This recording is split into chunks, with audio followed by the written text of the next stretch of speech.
ভাবুন তো, সমুদ্রের উপত্যকায় এমন একটি দ্বীপ যাকে পৃথিবী প্রকাশ করতে ভুলে গিয়েছে।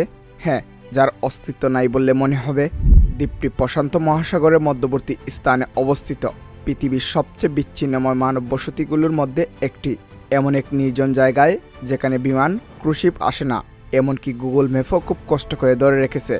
দ্বীপটিতে মাত্র 50 জন মানুষ বাস করে, যার নাম পিটকিয়ান দ্বীপ। অন্তহীন নীল সাগর থেকে জেগে ওঠা এক অগ্নিশিলা, সময়ের স্পর্শহীন এক জায়গা, রহস্যে ঘেরা, এবং প্রায় মানুষই জানে না। আজ আমরা এই জগতের ভেতরে পা রাখতে যাচ্ছি। কিভাবে এই মানুষগুলো টিকে আছে, তারা কিভাবে জীবন পরিচালনা করে, এবং এই দ্বীপটি এখনও কি গোপন রহস্য লুকিয়ে রেখেছে। চলুন শূন্যজলের আজকের এই পর্বে জেনে আসি। দ্বীপটিতে যেতে হলে হাজার হাজার কিলোমিটার উড়ে অর্থাৎ তাহিতি বিমানবন্দর পর্যন্ত পৌঁছাতে হয়। এখান থেকে সরাসরি বিমানে করে যাওয়ার কোনো রাস্তা পাবেন না। তাই একটি দীর্ঘতি সাপ্লাই শিপে, মানে পণ্য, খাবার, ঔষধ বহনকারী জাহাজ লাগবে। দিনের পর দিন ঢেউ, ঝড় এবং প্রশান্ত মহাসাগরের শূন্যতার সঙ্গে লড়াই করতে হবে। আশেপাশে কোনো উদ্ধারকারী নৌকা নেই, নেই কোনো অন্য কোনো দ্বীপ। যত দূর চোখ যাবে ততই শুধু পানি দেখতে পারবেন। যেতে যেতে হঠাৎ দেখা যাবে রুক্ষ সবুজ পাহাড়, পাথরের দেয়ালের মতো কারা হয়ে আছে। চারপাশে এক ধরনের নীরবতা, এবং পানি এত পরিষ্কার যে সমুদ্রের তলদেশ পর্যন্ত দেখতে পারবেন। দ্বীপটি দেখতে একটি গোপন জগতের মতো, যা হয়তো পৃথিবী প্রকাশ করতে ভুলে গিয়েছে। যে কেউ এখানে এসে পৌঁছাতে পারে না। এখানে ডঙ্কিং পোস্ট, ট্যুরিস্ট গাইড ও কোনো রিসোর্ট নেই। আপনাকে ম্যানুয়ালি এই জগতে পৌঁছাতে হবে। মাটিতে পা রাখলে মনে হবে অন্য এক জগতে প্রবেশ করা হলো, আধুনিক দুনিয়া থেকে সম্পূর্ণ বিচ্ছিন্ন। সবচেয়ে অবাক করার বিষয় হলো, দ্বীপটিতে সব মিলিয়ে 50 জন মানুষ বাস করে। জনসংখ্যা এত কম যে তারা একে অপরের সম্পর্কে খুব ভালোভাবেই জানে। কোনো রিসোর্ট নেই, কোনো হাসপাতাল নেই, নেই কোনো পুলিশ স্টেশন। অন্যদিকে একটি স্কুল, গ্যাজারি ও একটি ছোট্ট পোস্ট অফিস রয়েছে। পাশাপাশি একটি জেনারেল স্টোর রয়েছে, যা সপ্তাহে দুবার খুলে। প্রশ্নটা এখানেই থেকে যায়, যদি সরবরাহ শেষ হয়ে যায় তাহলে কিভাবে 50 জন মানুষ এত নির্জন স্থানে টিকে থাকে? উত্তরটি খুবই সহজ, কারণ তারা খুবই আত্মনির্ভরশীল। তারা নিজেদের খাদ্য নিজেরাই উপাদান করে থাকে। এখানে উর্বর মাটি থাকায় কলা, পেঁপে, বেন্ডুস, কচু ও মিষ্টি আলু জন্মায়। আর খোলা পরিবেশে ঘুরে বেড়ানো মুরগিগুলি থেকেই পাওয়া যায় দৈনিক দিন ডিমের যোগান। সন্ধ্যায় পুরুষরা কারা পাহাড়ের দিকে যায় নীল পানিতে টুনা ও ওয়াহু নামক মাছ ধরার জন্য। দ্বীপটিতে কোনো প্রাকৃতিক মিঠা পানির উৎস নেই, নেই কোনো টিউবওয়েল, নেই কোনো আধুনিক যন্ত্রপাতি যা দিয়ে পানি তুলবে। তারা বৃষ্টির পানি সংগ্রহ করে এবং তা প্রয়োজনে ব্যবহার করে। প্রতিটি ফুটো তাদের জীবনের জন্য অমূল্য। করা চলাকালীন সময়ে তারা সংরক্ষিত পানি খুব সতর্কভাবে ভাগ করে ব্যবহার করে। দ্বীপটিতে বিদ্যুৎ আসে সোলার প্যানেল এবং ছোট্ট জেনারেটর থেকে। যদি কোনো জেনারেটর নষ্ট হয়ে যায় তাদের নিজেরাই মেরামত করে নিতে হয়। এতেই সীমাবদ্ধ নয়, তারা ছোট্ট একটি সম্পাদক হলেও প্রত্যেক ব্যক্তিকে একাধিক ভূমিকা পালন করতে হয়। এর মধ্যে উল্লেখযোগ্য দিনের পর দিন পদবি পরিবর্তন। যেমন একদিন আপনি হয়তো কৃষক, পরবর্তী দিন ইলেকট্রিশিয়ান কিংবা রাঁধুনি। এভাবেই তাদের জীবন চলছে। তারা একে অপরের উপর নির্ভর করে। তাদের মধ্যে যোগাযোগ এমন একটি চ্যালেঞ্জ যা আধুনিক বিশ্বকে চমকে দিবে। কোনো সেল সার্ভিসিং কিংবা মোবাইল নেটওয়ার্ক নেই, শুধুমাত্র একটি দীর্ঘতি ব্যয়বহুল স্যাটেলাইট সংযোগ, যা আবহাওয়ার উপর নির্ভর করে। ইমেল লুট হতে কয়েক মিনিট সময় নেয়। ভিডিও কল প্রায় অসম্ভব। মাঝে মধ্যেই ইন্টারনেট দিনের পর দিন উধাও হয়ে যায়। বাহিরের বিশ্বের সঙ্গে যোগাযোগ করার একমাত্র উপায় হলো পোস্ট অফিসের রেডিও কলের মাধ্যমে। একটি ছোট্ট কাঠের ঘর যেখানে মাসের পর মাস লাগে চিঠি আসতে, সেই একই সাপ্লাই শিপ দ্বারা।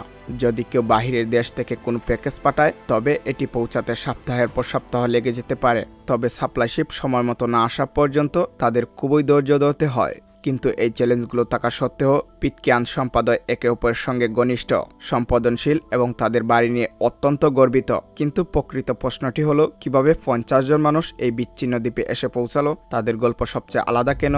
এই গল্পের শুরু 1789 সালে ব্রিটিশ জাহাজ SMS বাউন্টি থেকে।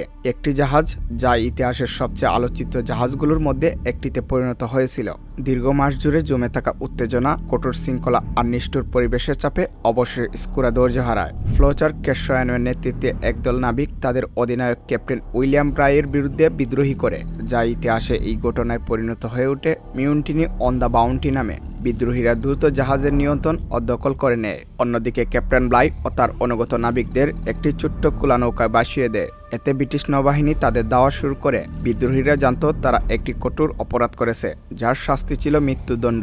তাদের এমন একটি জায়গা প্রয়োজন ছিল যেখানে ব্রিটিশরা তাদের কখনোই খুঁজে পাবে না, এমন এক জায়গা যেখানে কেউ যায় না। ম্যাপের মধ্যে খুব কমই চিহ্নিত রয়েছে, যেখানে চতুর্দিকে থাকবে শুধু সাগর। এতে তারা পিটকিয়ান দ্বীপ আবিষ্কার করে, একটি নির্জন অগ্নেয় দ্বীপ যা বাহিরের বিশ্বের কাছে প্রায় অদৃশ্য। সেই সময়ের মানচিত্রগুলিতে দ্বীপটির অবস্থান ভুল চিহ্নিত করা ছিল, যা বিদ্রোহীদের খুঁজে পাওয়া আরও কঠিন করে তুলেছিল।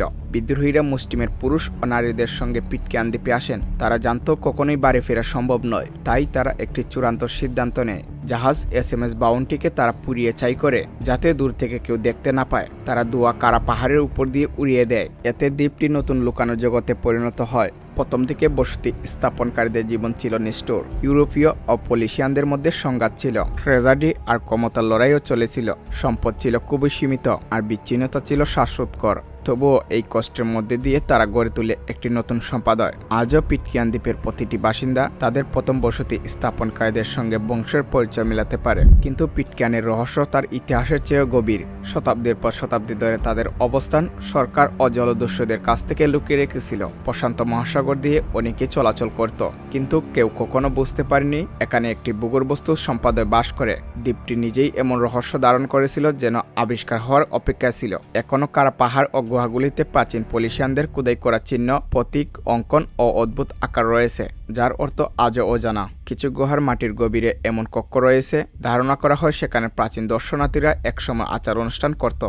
গবেষকরা মনে করেন এই চিহ্নগুলো পিটকিয়ান দ্বীপের সম্প্রদায়ের চেয়ে কয়েক শতাব্দী পুরনো, প্রমাণ যে বিদ্রোহীদের আগেই প্রাচীন ভ্রমণকারীরা এখানে এসে পৌঁছেছিল। তবে বহু গুহা এখনও অনাবিষ্কৃত, বিপজ্জনক, গভীর এবং রহস্যময়। কিন্তু সবচেয়ে বড় প্রশ্নটি হলো কিভাবে এই ক্ষুদ্র জাতি এতদিন ধরে টিকে আছে, বাকি বিশ্ব থেকে সম্পূর্ণ বিচ্ছিন্ন হয়ে, যেখানে অনেকেই বিলুপ্ত হয়ে গেছে। কিন্তু পিটকিয়ান সম্প্রদায় নয়, 230 বছরেরও বেশি সময় ধরে এই পরিবারগুলো তাদের পরিচয়, ইতিহাস, জমি ও সমুদ্রের সঙ্গে তাদের সংযোগ ধরে রেখেছে। তবুও আজ ভবিষ্যৎ অনিশ্চিত। মাত্র 50 জন মানুষ বাকি থাকায় জনসংখ্যা কমেছে, কারণ দ্বীপের তরুণরা প্রায়ই শিক্ষা ও কাজের উদ্দেশ্যে নিউজিল্যান্ডে চলে যায়, আর অনেকেই ফিরে আসে না। দ্বীপটি নতুন বসতি স্থাপনকারীদের আকৃষ্ট করে, বিনামূল্যে জমি এবং শান্তিপূর্ণ জীবনযাত্রার প্রস্তাব দিয়ে। কিন্তু বিচ্ছিন্নতার কারণে বেশিরভাগ মানুষকে ভয় দেখায়, নতুন জনসংখ্যা ছাড়া সম্প্রদায় হারিয়ে যাওয়ার ঝুঁকিতে। কেউ কেউ ভয় পায় একদিন পিটকিয়ান হয়তো শূন্য হয়ে যাবে, পরিত্যক্ত ঘরবাড়ি, নীরব বন, একটি দ্বীপ যা হয়তো শুধুমাত্র বাতাস ও সমুদ্রের জন্য রেখে দেওয়া হবে। তবুও যারা রয়ে গেছে তারা তাদের পূর্বপুরুষদের মতো জীবনযাত্রা চালিয়ে যাচ্ছে।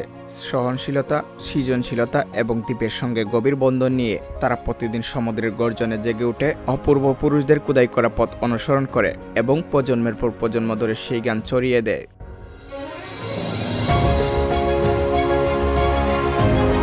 তাদের গল্প আমাদের আধুনিক বিশ্বে বিরল। কিছু এমন জায়গা যেখানে সময় কাটে ধীরগতিতে, প্রযুক্তির আধিপত্য বিস্তার করতে পারে না, প্রকৃতিও কঠোর। এমন একটি জীবন আঁকড়ে ধরে যা অন্যরা কখনো অনুভব করতে পারে না। পিটকিয়ান দ্বীপ কেবল একটি জায়গা নয়, তারা দেখিয়ে দিয়েছে জীবনের সঙ্গে কিভাবে লড়াই করে বাঁচতে হয়।